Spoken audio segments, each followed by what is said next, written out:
Des artistes, des lives, Du kiff et du style, c'est Alabama tout de suite sur Studio Kalita. avec Cathy Choukroun. Et oui, Once in My Life, ça commence bien parce que je suis avec un jeune homme, et oui, qui s'appelle Ethan Amram. Je suis ravie de le recevoir. Il est arrivé en Israël, il avait 9 ans, et aujourd'hui, il en a 18. Alors, si vous êtes curieux, vous allez devoir écouter l'émission pour savoir de quoi on va parler. Ça va, Ethan? Ça va, super, vous? Super, on est hyper content de te recevoir. Tu vas me vous voyer toute l'émission? Non. Ça va pas être possible. Ouais. Non, on va pas se voyer. Alors, Ethan, en fait, tu es ici tout simplement parce que, ok, tu es au Lech Hadash, d'accord, tu vas nous raconter, mais tu es surtout peintre. Alors, est-ce que je te dis peintre, je te dis artiste graphique, artiste tout simplement? Comment tu te définirais? Je pense qu'il n'y a même pas de définition. Il faut que tu parles bien fort dans le micro, parce que Ouais, sinon ouais. on va pas t'entendre. Non, Ouais. je pense qu'il n'y a pas beaucoup de définition pour ces mots-là. Donc, ouais, peintre, ça me convient. C'est bien. Peintre, ça te, Ouais, ça te super. convient. Alors, on va voir bien sûr tes travaux en images, mais ce qui est incroyable, c'est que tu n'as pas forcément suivi une formation artistique. C'est un don, on peut dire ça comme ça, un don du Ouais. ciel, voilà, que tu as reçu en cadeau dans ton berceau. Mhm. Et tu as commencé, tu avais quel âge? J'avais 9 ans. Je ne sais pas si c'est un don. Enfin, peut-être le don, c'est la volonté de vouloir continuer à peindre. En fait, je suis arrivé en Israël, j'avais pas d'ulpan, j'avais rien au début, à l'école. Quoi, c'était pas prévu? C'était mal Non, organisé? c'était mal organisé. Ouais. Ok. Ouais, et du coup, pendant plusieurs mois, j'étais à l'école et je faisais rien. Donc, Pourquoi tu faisais rien? Parce que tu comprenais rien à l'hébreu? Je comprends, ouais. Bah, dès que j'étais arrivé, je parlais pas. Et du coup, je commençais à jouer avec des gommes et tout ça. Puis après, au début, c'était un peu de la sculpture. Et puis après, j'ai dessiné et tout. Et puis j'ai commencé comme ça. Alors, ce qui est intéressant dans ton travail, c'est que tu peins des visages, beaucoup de visages, très expressifs, c'est très coloré. Ça t'est venu tout de suite? Non, au début, je peignais... j'avais un changement de couleur. Au début, je peignais que des... J'ai toujours peint des visages, mais des visages un peu noirs, un peu tristes. Et après, j'ai évolué dans la couleur. C'est normal, après ça allait mieux en Israël. Donc Ouais, c'est soit pour ça. Ouais. Et surtout qu'on comprend l'influence des couleurs sur notre environnement, sur notre vision. C'est-à-dire? Comment on voit le monde, quand les expressions voir la vie en noir, ces choses comme ça, c'est pas pour rien. C'est quand on voit beaucoup de noir, on développe de la dépression ou C'est pas très, on n'est pas très gai, quoi, Voilà. disons. Quand Exactement. tu as préféré continuer dans la couleur. Voilà. Ok. Alors, 9 ans, c'est quand même très jeune pour commencer. Aujourd'hui, tu en as 18. Tu as déjà exposé en Israël plusieurs fois. Tu peux Ouais. nous raconter Ouais. comment ça a commencé? La première fois où j'ai exposé, c'était au début, j'ai exposé à Haïfa, là où j'apprenais. Alors, il y avait un village à côté de moi qui s'appelait Ça veut dire que Enod. tu étais en quelle classe? J'étais en tête.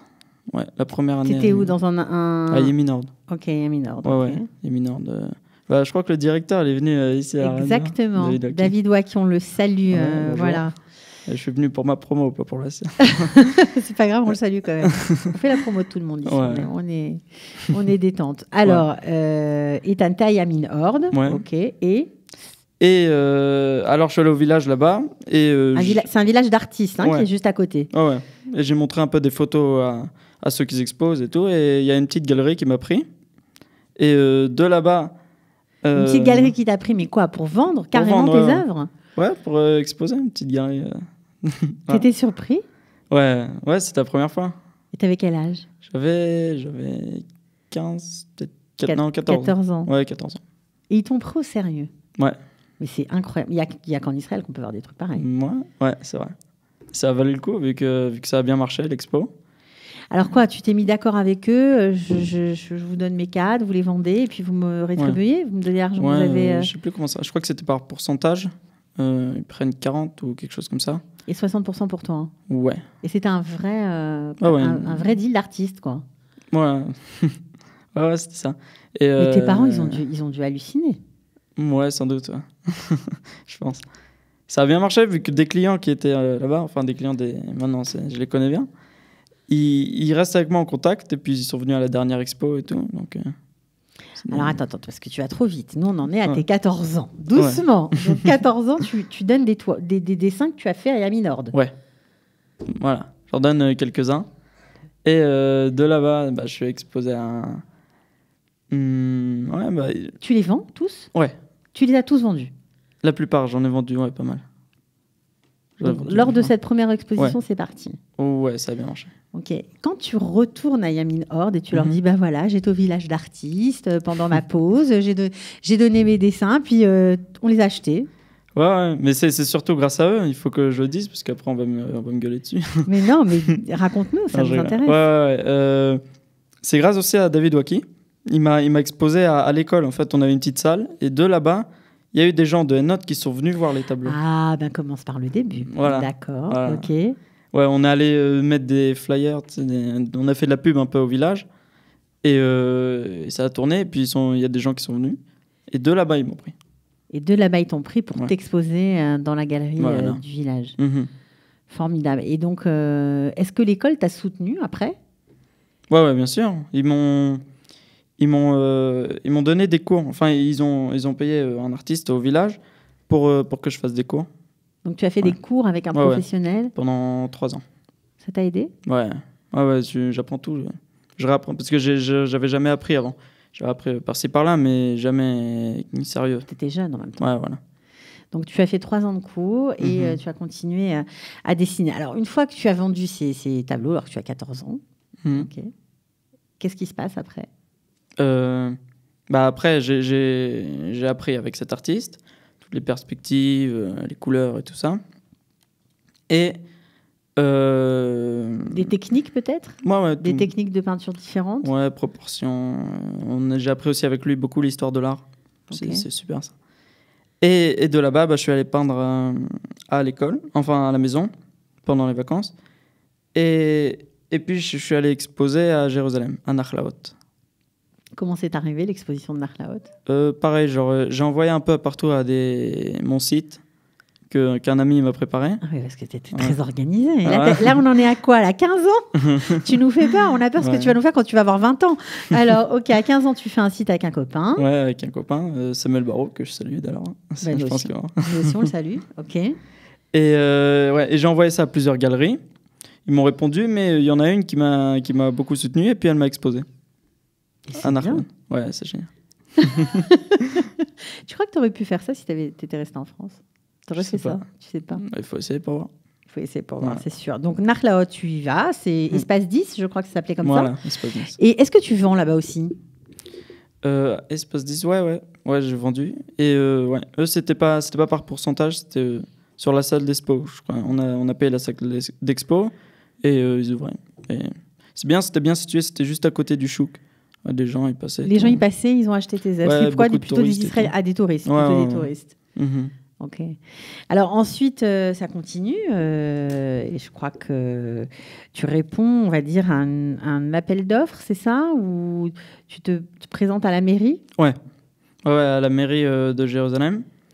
C'est comme une sorte de tachaout, un concours. Compétition, de concours, ouais. Ils ont amené plusieurs artistes et chacun ils amenaient 4-5 tableaux. Et d'après ça, soit ils te prennent, soit ils te prennent pas. Et ils m'ont pris pour exposer à Yes Planet.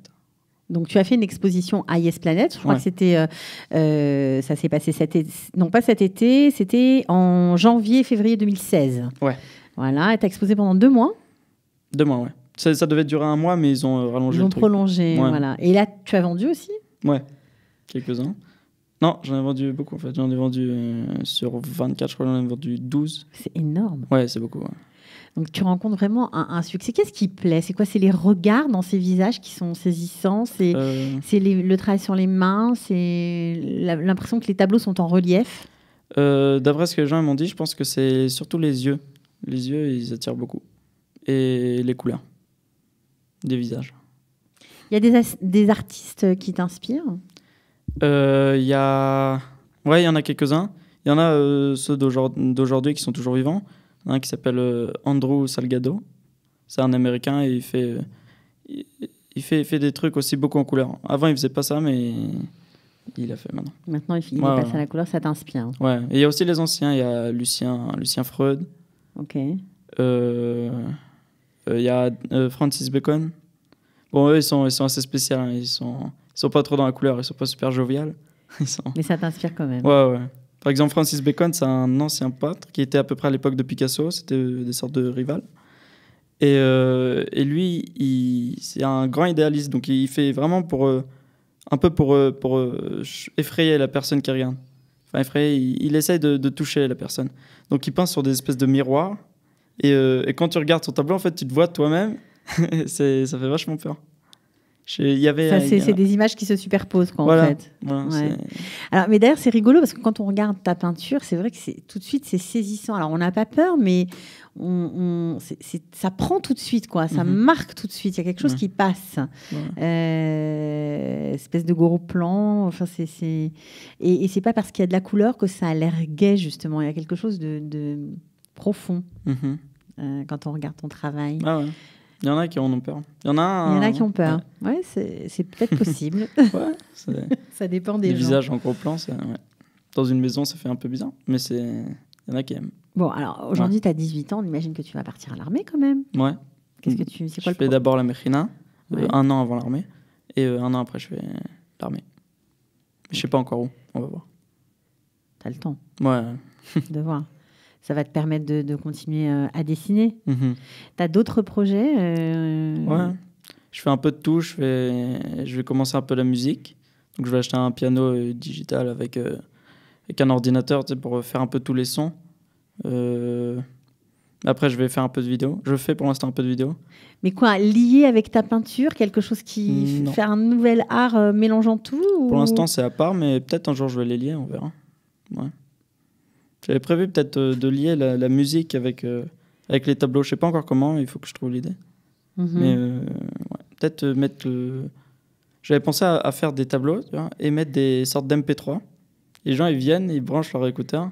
Et ils entendent la musique que j'écoutais quand j'ai peint le tableau. Et je pense que ça va être intéressant de faire ça. Moi, il faut voir. Ça va être extraordinaire de faire ça. Alors, en plus, on apprend que tu peins en musique. Ouais. Sinon, on s'ennuie. Forcément, lorsqu'on peint en musique, il y a Dan Groover aussi qui fait ça.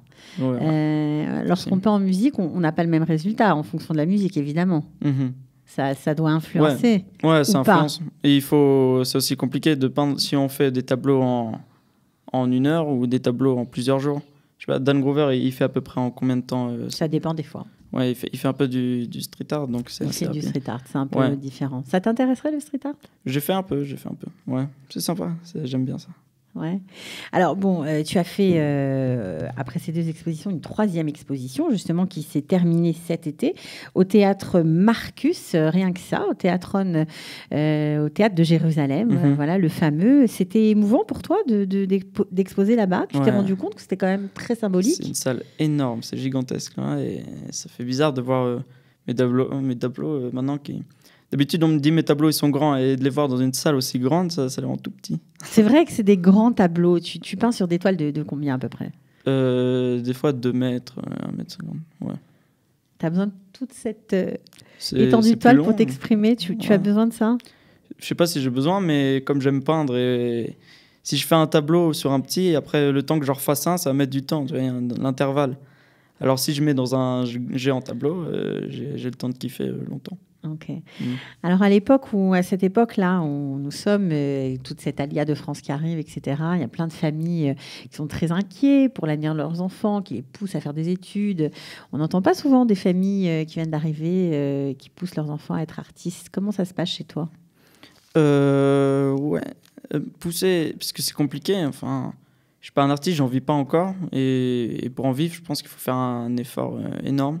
Il faut changer un truc dans l'art. Surtout ici, ça peut être compliqué de vivre de ça. Et mais je pense qu'il faut pousser les gens à faire une forme d'art. À faire ce qu'ils aiment. Ouais. T'es soutenu chez toi, donc ? Ouais. Ils sont pas effrayés de savoir que tu vas avoir une vie un peu bohème. Si. Il faut, c'est normal. Hein ? C'est mes parents, ils s'inquiètent. Ils s'inquiètent pour toi. Mais toi, t'as pas l'air très inquiet pour toi. Non, ça va. C'est exactement le chemin où tu voulais aller ? Ouais, je pense. Tu l'avais en toi avant d'arriver en Israël ? De quoi ? Ce chemin-là, cette envie de créer. Avant d'aller en Israël, je peignais pas. Mais t'étais un petit garçon. Voilà.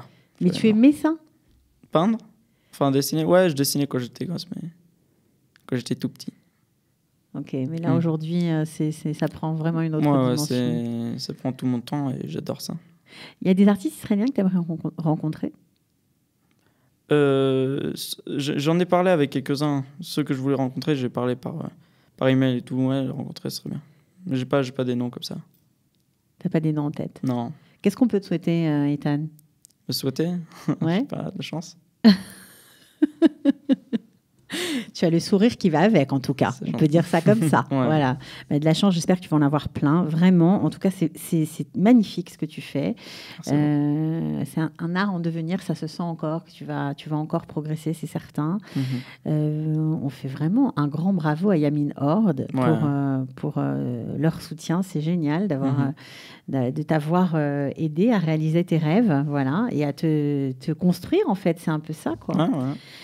Donc, bonne chance. On a une autre exposition, peut-être, si on veut te voir en vrai.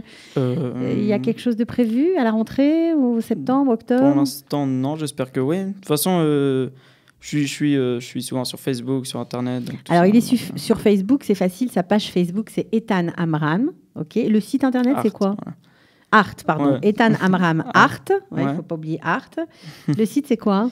C'est aussi, si on écrit sur Google Ethan Amram, on trouve tout. ETHAN-AMRM. Tu réponds aux gens qui t'écrivent, qui te demandent des conseils? Il n'y en a pas beaucoup qui me demandent des conseils, mais ouais, j'ai envie de te parler, te connaître. Ouais, j'adore ça. Ok. Bon, alors écoute, bonne chance, merci bon courage. Et bravo à tes parents pour le soutien. Et voilà encore un portrait d'Alia, on va dire, un peu particulière, et on l'espère réussi. Merci beaucoup, Ethan. Merci beaucoup. Ciao. Bye.